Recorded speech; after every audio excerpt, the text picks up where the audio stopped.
ሰበር ዜና መቀሌ ሁለት ተቃራኒ ስብሰባዎችን ስታስተናግድ ውላለች። የትግራይ ክልል ዋና ከተማ የሆነችው መቀሌ በዛሬው ዕለት ሁለት ፍጹም ተቃራኒ አጀንዳ ያላቸው ስብሰባዎችን አስተናግዳለች። አንደኛው ስብሰባ የተጠራው የጊዜያዊ አስተዳደሩ ፕሬዝዳንት ሌተናል ጄኔራል ታደሰ ወረደ ሲሆን በክልሉ ፕሬዝዳንት ጽሕፈት ቤት በተጠራው በዚህ ስብሰባ ላይ የጊዜያዊ አስተዳደሩ ካቢኔ አባላት በሙሉ ተገኝተው ውይይት አድርገዋል። ካቢኔው ውሳኔ በሚያስፈልጋቸው ጉዳዮች ላይ ምክክር ማድረጉ የተገለጸ ሲሆን ከነዚህ ውስጥም ከማዕድን ከመሬትና ከውሃ ጋር የተያዙ ጉዳዮች እንደሚገኙበት የሌተናል ጄኔራል ታደሰ ጽሕፈት ቤት አስታውቋል። በዚህ ስብሰባ ላይ የጊዜያዊ አስተዳደሩ ምክትል ፕሬዝዳንት የሆኑት አቶ አማኑኤል አሰፋ መገኘታቸው የብዙዎችን ቀልብ ስቧል።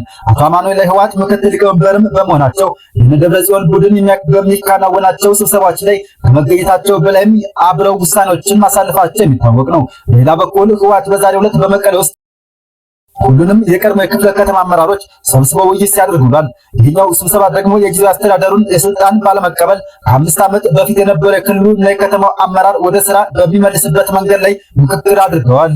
እነዚህ ሁለት ተቃራኒ ስብሰባዎች ዛሬ በመቀሌ የተከናወኑት በቅርቡ በአክሱም ከተማ የተላለፈውን ውሳኔ ተከትሎ ነው። በአክሱም የህወሓት ማዕከላዊ ኮሚቴ ያስተላለፈው ውሳኔ የክልሉን ስልጣን መልሶ የመቆጣጠር እቅድ እንዳለው በይፋ ያስታወቀ ሲሆን ይህንን ውሳኔ የጊዜያዊ አስተዳደር ፕሬዝዳንት ሌተናል ጄኔራል ታደሰ ወረደ ፈጽሞ እንደማይቀበሉት መግለጻቸው ይታወሳል።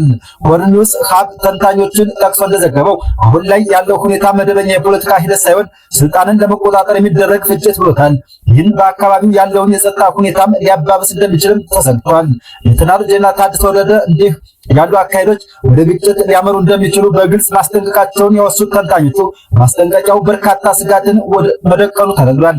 አሁን ያለው ሁኔታ ከዛሬ 5 ዓመቱ የትግራይ ጦርነት መከሰት ጋር ተመሳሳይነት እንዳለው የሚገልጹት ተንታኞቹ ከዚህ መካከል ጭፍን ተቃውሞ፣ ፖለቲካ መገለልና የተሳሳተ ስሌት እንደሚገኙበትም ጠቅሰዋል።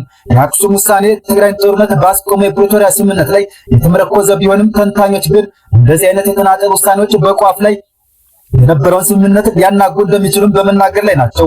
ወርልድ ኒውስ ሀብ በዘገባው የህወሓት አመራር በዚህ ውስጥ በርካታ መዋቅራዊ ፈተናዎች ሊገጥሟቸው እንደሚችሉ አስረድቷል።